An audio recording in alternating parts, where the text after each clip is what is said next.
Hi guys.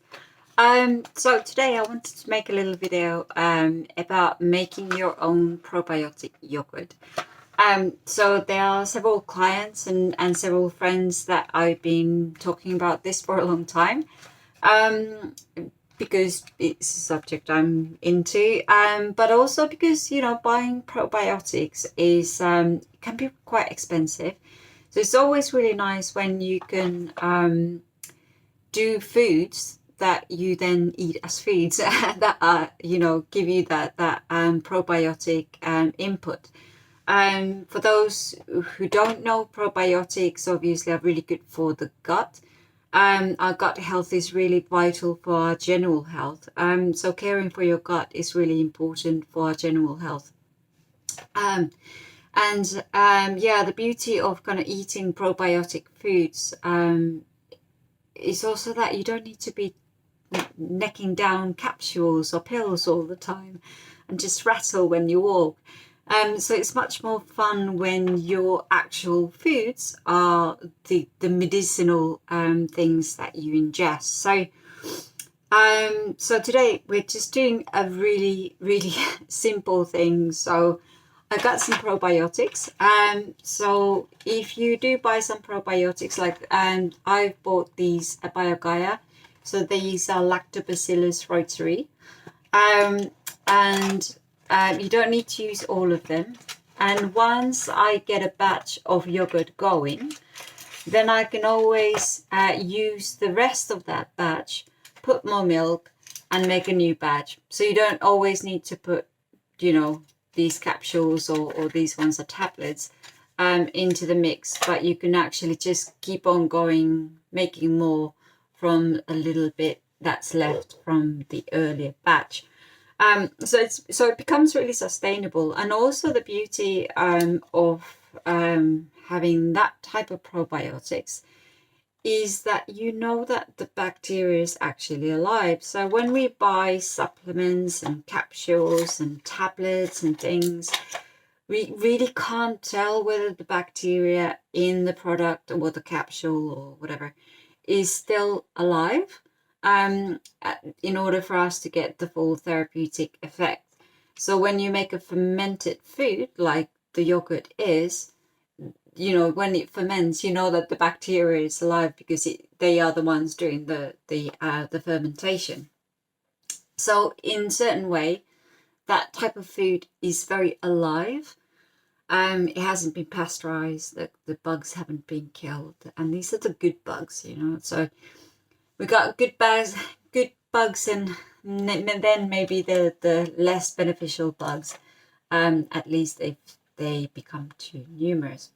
So today I'm actually making dairy yogurt, which is surprising even to myself because I'm intolerant to dairy. But I recently saw a Chinese medicine practitioner, and she really recommended for me to do some dairy yogurt, even if I take it in very small quantities. So I'm just going to be taking like a couple of tablespoons a day. But I've made this same yogurt actually from coconut milk before, and it's worked really well. It's really quite thick then, and obviously your coconut milk has quite a high percentage of saturated fats, which in itself is not a bad thing at all. But at the moment for my health, I'm kind of reducing my saturated fat intake from that type of product.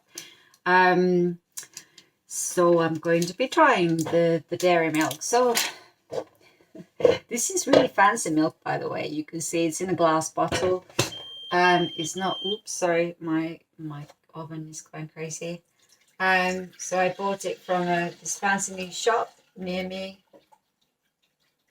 Still, it's £1.70, so it's not going to break the bank. Especially thinking that I'm going to get this much probiotics. So that's pretty incredible. And I'm going to take, so this BioGaia pack came in with 3 of these sort of, I don't know how you call them, slides, which each one, 1, 2, 3, 4, 10 tablets each. So I'm going to put all of the 10 tablets in. So I'm just going to use the third of the actual pack that I bought. So I'm going to leave the rest for later. And then all I'm going to do is I'm going to leave this milk. I'm going to put it in the oven. I'm not going to put the oven on. I'm just going to put the pilot light on. So that should keep the oven warm enough so that the bacteria will start to kind of first of all disperse into the milk, and they will start to ferment. So you can't put the oven on. If it would go like 40 degrees, I don't think the bacteria, they would just not like it or die. Yeah, I'm just gonna leave it for a day, two. I'm gonna see how it goes. I'm gonna come back to you and we're gonna check it out. Obviously, the other way of doing this, if you don't want to be buying probiotics, is that you could simply buy ready-made yogurt, live yogurt, so to make sure it hasn't been pasteurized. And that should really do the trick. So if I were to empty a yogurt pot into here, then the live bacteria in the yogurt should really just ferment the milk. And that's the way of kind of doing a starter one, if you don't want to be buying some probiotics.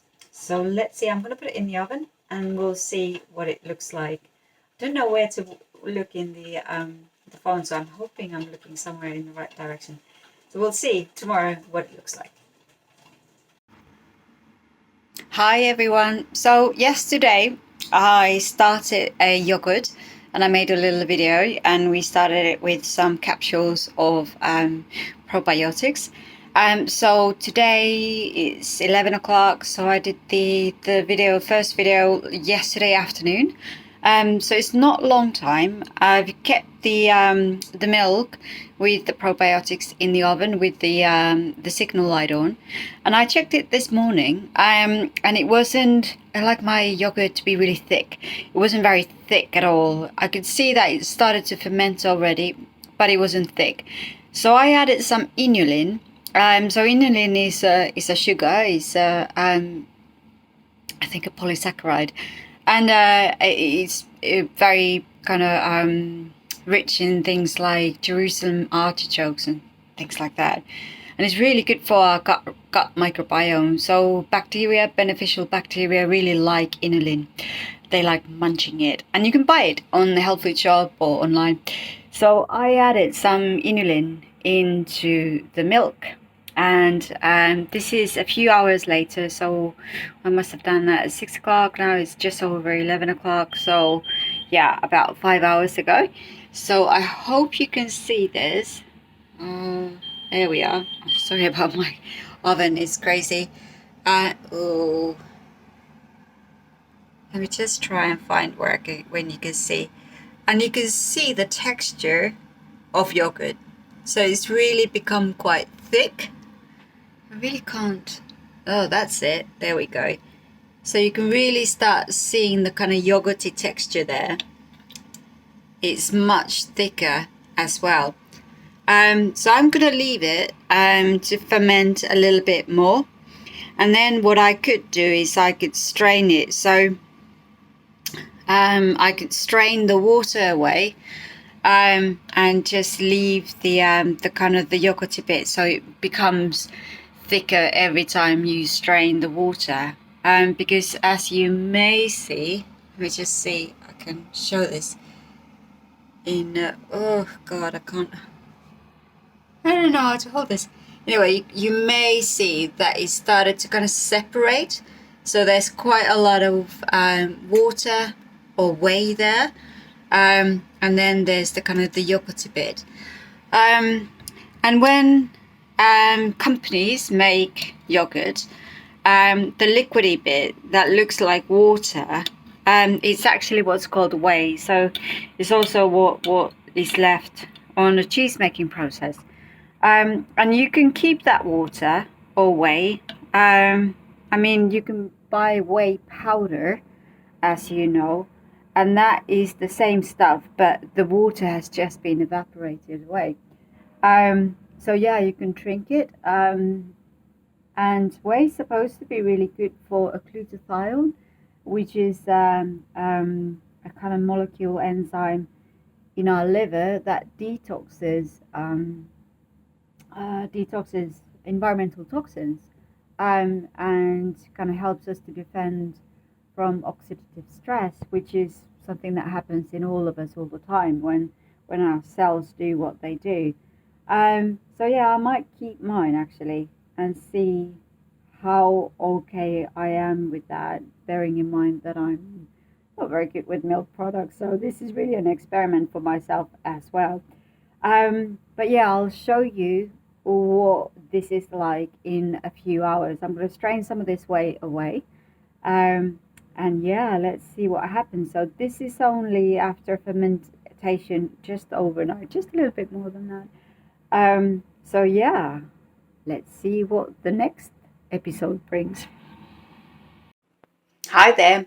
So the third and the last video. So this is a few hours after I did the last video, which was about 11 a.m. This morning, and now it's about 4 p.m. So it's only been 5 hours in between these two videos, and the transformation in the milk is rather incredible. So I'm gonna show you what I got. So hopefully again you can. And so here's the actual yogurt. It's solidified so much, it's more like a cheese in its consistency, like a fresh cheese, like a ricotta or mozzarella. So that's pretty cool. I think what I'm going to do is I'm going to put part of it away for the next batch, and then I'm going to make a cheese out of it. And then I've got a whole heap. Hopefully you can see that whole heap of whey. So you can also use the whey in order to inoculate the next batch, because the whey is obviously it's full of the living bacteria that would then ferment the next batch. So you can use the whey, or you can use the yogurt that you have. But I think it's rather amazing. You know, you have a liter of milk. The milk I used, and you might have wondered in the earlier video, I had some like yellow bits on top of the milk or the yogurt. And that's because the milk I bought was from Jersey cows, and it's full fat. So it's really fatty milk. I really like fat. I think natural fats are great. They're good for us. We need fats. So yeah, if you were wondering what that yellow stuff was, it was just the fats of the milk. So that's it. Basically, it's taken 24 hours from the moment of putting the probiotics into the milk, putting it into the oven with the just the pilot light on. And now I got heaps away, and I got loads of probiotic yogurt slash cheese. So yeah, there we go. It's easy peasy. And like I said, from now on, should I wish to continue this, all I need to do is take a little batch to inoculate the next batch, and off we go. And it can save a lot of money. And not only that, like I said in the beginning, you know that the bacteria is actually live and kicking because they're fermenting the sugars and the medium that you're giving it. So in milk, they tend to eat the lactose, which is the milk sugar. So when I do in coconut milk as well, there's quite a lot of sugars. That's why it tastes sweet. I haven't tried other plant milk, so I haven't tried soy milk. So yeah, feel free to kind of give it a go. And like I said, like I did here, just to give it a bit boost, I gave it the inulin, which you can get. And funnily enough, someone just gave me some Jerusalem artichokes. I really rich in inulin, and like I said, it's really good for our gut microbiome. So the bugs in the gut, the happy, good bugs in the gut, beneficial bugs in the gut, like eating it. So good idea to include some of those things into our diet. So Hope you enjoy and good luck.